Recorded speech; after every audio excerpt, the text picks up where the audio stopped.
अस्सलाम वालेकुम नाज़रीन, कुछ अहम तरीन खबरें, कुछ अहम तरीन तफ़सीलात। रात गए ऐसा क्या हुआ? ऐसी कौन सी खलबली मच गई कि जिसकी वजह से अमेरिका ने पाकिस्तान के एक बैलिस्टिक मिसाइल एक प्रोग्राम की वजह से कि वो प्रोग्राम आगे बढ़ रहा है, कुछ कंपनीज़ के ऊपर बराह रास्त पाबंदी लगाई। आखिर वो क्या मामला है? वो कौन से सियासी दिफाई पहलू इस टाइम अमेरिका के सामने मौजूद है कि अमेरिका पाबंदी लगाने तक आ चुका है? क्योंकि अमेरिका वैसे भी इन दिनों खबरों में गर्म है, क्योंकि जिस तरीके से अमेरिका पिछले 2 ढाई साल से पाकिस्तान की सियासत में है, क्योंकि जिस तरीके से पहले डोनाल्ड लू ने जो कुछ किया और अब जिस तरीके से रिचर्ड ग्रेनेल आ चुके हैं और जिस तरीके से ऑब्वियसली अब ज़रूरी अब जस्टिफाई आप नहीं कर सकते। ना आप डोनाल्ड लू को जस्टिफाई कर सकते थे, ना आज अगर कोई और आके पाकिस्तान को डिक्टेट करता तो आप जस्टिफाई कर सकते हैं। लेकिन अब पाकिस्तान के अंदर जो हाई ऑफिशियल्स खुद हैं, वो खुद किसी तरह से भी पाकिस्तान के अंदर इंसानी हकूक के साथ खड़े दिखाई नहीं दे रहे। इमरान खान के हवाले से एक बड़ी अहम तरीन खबर है। सबसे पहले तो ये कि इमरान खान ने आज कहा है कि मैं किसी सूरत भी नहीं भूलने दूँगा, 26 नवंबर नहीं भूलने दूँगा। मेरे पुरअमन लोगों को जो फ़ौज को गले लगा रहे थे, उनको बाकायदा तौर पे मारा गया, उनको उनके ऊपर गोलियाँ चलाई गईं और सिर्फ़ यही नहीं, खान साहब ने ये भी कहा है कि यही सब कुछ 25 मार्च 1971 का ज़िक्र किया उन्होंने कि जनरल याहिया ने तब सब कुछ किया था। तो यानी आज भी सख्त तरीन स्टेटमेंट्स कुछ बाहर निकल कर आए हैं। ज़ुबैर अली खान रिपोर्ट कर रहे हैं उनके ट्विटर अकाउंट के ऊपर वो रिपोर्ट कर रहे हैं कि इमरान खान के हवाले से कि आज क्या खबर अडयाला से निकल कर आई है। लेकिन अहम तरीन जो खबर है वो ये एक तो ये है कि किस तरीके से एक तो कल रात गए 8:30-9 बजे तक समाअत की गई। 8:30-9 बजे तक उस समाअत को ले जाया गया और खालिद यूसुफ चौधरी जो एडवोकेट है, खान साहब की लीगल टीम का हिस्सा है, वो कहते हैं कि 8:30 से 9 बजे तक समाअत करके बीच में पता चलता है लाइट चली गई और जैसे ही लाइट जाती है, इमरान खान का जो फैसला है 190 मिलियन पाउंड केस का उसका जो फैसला है महफूज कर लिया जाता है और अब पीर वाले रोज़, सोमवार वाले रोज़ फैसला सुनाया जाएगा। यानी आप अंदाज़ा लगाएँ, सुबह से लेकर रात तक 8-9 बजे तक लगातार समाअत की गई, तो अब फैसला क्या होगा? इतना आनन-फानन जब भी फैसले सुनाए गए इमरान खान के हवाले से तो फैसले क्या होते हैं ये अब हम सब बहुत अच्छे से जानते हैं और उसके साथ-साथ फैसला सुनाने के बाद 24 दिसंबर से अदालती छुट्टियाँ शुरू हो जाएँगी और अदालती छुट्टियों के बाद जब वापस अदालत रिज़्यूम बैक करेगी तब तक इमरान खान के ऊपर प्रेशर डाला जाएगा कि किसी तरीके से खान साहब को मुज़ाकरात की तरफ लाया जा सके, वापस कायल किया जा सके। लेकिन ना इससे अडयाला जेल वाला मानना है उसने मानना है, ना उसकी अवाम ने मानना है। तो ये वाले जो हथकंडे हैं, ये अब इस्तेमाल करने का फ़ायदा कोई नहीं रह गया। अब दूसरी तरफ आप देखें कल सलमान सफदर जो वैसे सलमान सफदर हैं, उन्होंने इस केस को जिस तरीके से डिफेंड किया बड़ा ज़बरदस्त तरीके से, लेकिन उन्होंने कल बाहर आके बड़ी अहम तरीन गुफ्तगू की। उन्होंने कहा कि इमरान खान को मैंने 3 मौका पर बहुत शदीद गुस्से में देखा है, वरना मैं उनको नॉर्मली गुस्से में नहीं देखता। उन्होंने ज़िक्र किया कि एक ज़िले शाह के मर्डर के टाइम मैंने इमरान खान को शदीद गुस्से में देखा। उन्होंने कहा कि करप्शन या जब इमरान खान को कहा जाता है कि उन्होंने करप्शन की है या वो डिसऑनेस्ट है, इसके ऊपर वो बहुत ज़्यादा गुस्सा होते हैं और एक जब इद्दत में निकाह केस किया गया तो उसके ऊपर वो बहुत गुस्से में थे कि ये बहुत बिलो द बेल्ट है, ये नहीं होना चाहिए था। अब ये जो 190 मिलियन पाउंड केस है जिसको एहतसाब अदालत केस कहा जाता है जिसको अलकादर ट्रस्ट केस कहा जाता है, ये केस बेसिकली है क्या?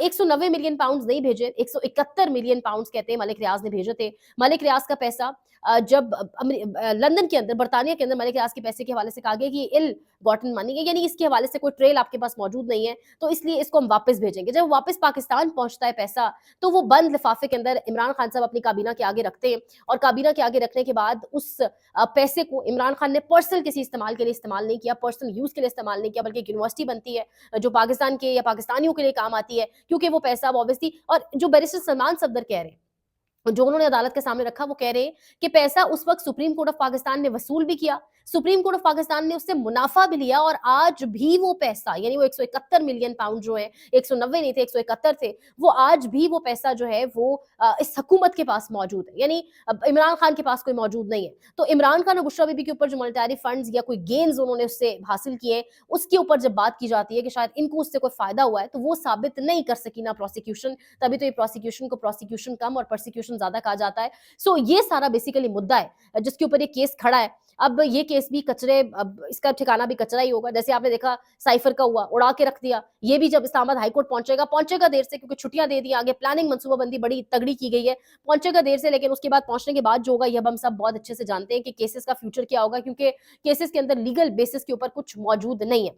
अब अगर यहीं पर बात की जाए, जो इंपॉर्टेंट बात है, अमेरिका ने रातों रात बैलिस्टिक मिसाइल्स के हवाले से नेशनल 4 कंपनीज हैं, एक नेशनल डेवलपमेंट कॉम्प्लेक्स है जो इस्लामाबाद के अंदर है, 3 कंपनीज कराची में जिसमें अख्तर एंड सन्स, रॉकसाइड इंटरप्राइजेस और एफिलिएट्स इंटरनेशनल हैं। इन चारों इदारों के ऊपर अमेरिका ने पाबंदी इसलिए लगाई है कि ये बैलिस्टिक मिसाइल्स को आगे बढ़ाने की तैयारी में थे। अमेरिका कह रहा है कि तबाही फैलाने वाले हथियारों और तरसील की जराए पर कार्रवाई की जाएगी, यानी जब भी पाकिस्तान अपने बैलिस्टिक मिसाइल्स के ऊपर काम करता है या अपनी दिफा के लिए चीजें बढ़ाने की कोशिश करता है, तो अमेरिका और इंडिया की बड़ी गहरी नजरें यहाँ पर पर शुरू हो जाती हैं। और अगर इसके ऊपर मैंने कुछ डिटेल्स जो कलेक्ट की हैं, पहला पाकिस्तान का मिसाइल जो पाकिस्तान के पास डिफरेंट कैटेगरीज के मिसाइल हैं, गौरी है, शाहीन है, बहुत सारे मिसाइल्स हैं। अब शाहीन मिसाइल जो पहला था उसकी रेंज 700 किलोमीटर थी, और जो तीसरा अभी बनाया गया है रिसेंट, उसकी रेंज 2750 किलोमीटर के लगभग बताई जा रही है। यानी अगर वो इस्तेमाल किया जाए तो इंडिया की जितनी भी आप कह लें जो तमाम तर जो उनकी साइट्स हैं, जहां पर ये सारा जो न्यूक्लियर साइट्स हैं, उसको वो तबाह कर सकता है। सो ये सबसे बड़ी वजह है कि नजर जो है वो अमेरिका और इंडिया की फौरन से लग जाती है कि पाकिस्तान क्या कर रहा है, पाकिस्तान दिफाई मामलात में अपने आप को मजीद मजबूत करने के लिए क्या कर रहा है। अब ये मौके भी आप खुद दे रहे हैं, ये मौके भी आप खुद दे रहे हैं। आज आपने जो वजीर दिफा बिठाया हुआ है, ख्वाजा आसिफ जिनका नाम है, आज जो आपने वजीर उनको दोबारा बना के काबीना में बिठाया, वजीर दिफा वो पहले भी थे, कि आज वो कहते हैं 2 साल पहले का उनका स्टेटमेंट मौजूद है कि पाकिस्तान जो है वो अमेरिका के वेंटिलेटर पर चलता है। आपके मुल्क के अंदर जिस तरह से हुकूमतें गिराई जाती हैं, चुनी जाती हैं, अगली बनाई जाती हैं, अमेरिका के कहने पर होता है। इसके साथ साथ अगर आप अंदाजा लगाए, जब तक गोरी चमड़ी आपको नहीं डिक्टेट करती आके कि यहाँ पर इंसानी हकूक की खिलाफ वर्जी, आप चुप नहीं बैठते। अब ये सारे मौके आप खुद दे रहे हैं, आप खुद बता रहे हैं बैनुल अक़वामी दुनिया को कि पाकिस्तान के अंदर 26 नवंबर को क्या हुआ। आप अपने लोगों के ऊपर जुल्म करके, अपने साबिक वज़ीर आज़म के ऊपर FIRs काट के तहरे कत्ल की, रेंजर्स को कत्ल कर दिया इमरान खान ने। ये सब करके इन्वेस्टर को तो आप पीछे कर ही रहे हैं, लेकिन आप बैनुल अक़वामी दुनिया को ये मौका दे रहे हैं कि वो आपके ऊपर उंगलियां उठाए, आपके ऊपर सवाल उठाए। आपने अपनी अदालतों को इतना कमजोर कर दिया कि आपके जस्टिस सिस्टम के ऊपर, आपके फ्रीडम ऑफ एक्सप्रेशन के ऊपर, आपके सहाफी किस तरीके से काम कर रहे हैं, आपके सहाफियों को कितनी मुश्किलात का सामना, आप हर चीज जो है वो लोगों को खुद सामने रख के दे रहे हैं। और फिर ये जो तमाम तर मुल्क हैं, ये फिर इस तरीके से आपको मुख्तलिफ मौकों के ऊपर, अब अमेरिका ये भी कह सकता है कि पाकिस्तान के अंदर जो सियासी सूरत हाल है, जो इनस्टेबिलिटी है, जो अनसर्टेनिटी है, उसकी वजह से हम पाकिस्तान के बैलिस्टिक मिसाइल्स और जो सारे प्रोग्राम, उसके हवाले से हमने 4 इदारों पर पाबंदी लगाई है। तो फिर इसके कसूरवार कौन है? पाकिस्तान के अंदर ये अनसर्टेनिटी पैदा करने वाले जो है वो कसूरवार होंगे, अमेरिका के स्टेप के भी वो कसूरवार होंगे। आप क्यों बैनुल अक़वामी दुनिया को इस कदर मौका दे रहे हैं कि वो आपके ऊपर किसी किस्म की पाबंदी लगा सके? आप अपने मामलात अपनी मेज पर हल क्यों नहीं करते? अमेरिका से फोन आने का इंतजार क्यों करते हैं? क्यों अपने लोगों को अपने मुल्क के अंदर अपने से इतना दूर कर दिया गया है? क्यों अपने मुल्क के अंदर अपने लोगों के ऊपर इतना जुल्म ढाया जा रहा है कि आपको बाहर से कॉल आएगी, इंसानी हकूक की तंजीमें बाहर से जब आपको आके डंडा देगी तो उसके बाद आप ठीक हो जाएंगे? ये बड़ा अहम तरीन है, ये बहुत अहम तरीन है। लेकिन इसका जो दिफाई पहलू अपनी जगह मौजूद है, लेकिन ये सियासी पहलू है। पाकिस्तान के जो अंदरूनी मामलात हैं, सियासी मामलात हैं, इंस्टेबिलिटी के मामलात हैं, उसके ऊपर बहुत गहरी नजर है बैनुल अक़वामी दुनिया की, खास तौर पे रिचर्ड ग्रेनल की। अब और ये जो सब कुछ हुआ है, आप अंदाजा लगाइए, बाइडेन एडमिनिस्ट्रेशन ने अभी किया है। ट्रंप की एडमिनिस्ट्रेशन ने तो 20 जनवरी के बाद प्रॉपर्ली चार्ज संभालना है, तो ट्रंप वो तो मजीद अनप्रेडिक्टेबल आदमी है। वो आके फिर क्या कर देगा जब वो देखेगा कि आपने अपने मुल्क के अंदर ये सब कहर मचाया हुआ है, और फिर उसके ऊपर आप मजीद मिसाइल्स और तैयारियां कर रहे हैं। तो यानी आप क्यों मौका दे रहे हैं कि बाहर के लोग आपके मामलात में, हमारे मुल्क के मामलात में इंटरफेयर करें, इंटरवीन करें? उनका कोई राइट नहीं है। आप खुद अपनी अदालतों को मजबूत करें, अदालतों के पैर हाथ बांध कर आपने उनको बंदी बना के जी मैदान में पेश कर दिया है। तो इस तरह के जब मामलात होंगे तो फिर दूसरी दुनिया वाले सवालात उठाएंगे। अफसोसनाक है, रात गए की कुछ अहम बड़ी खबरें थी जो आपके साथ शेयर करनी थी। इंशाल्लाह मजीद अपडेट्स अगले व्लॉग में। अपना ख्याल रखिएगा, सपोर्ट चाहिए, लाइक शेयर सब्सक्राइब। अल्लाह निगहबान।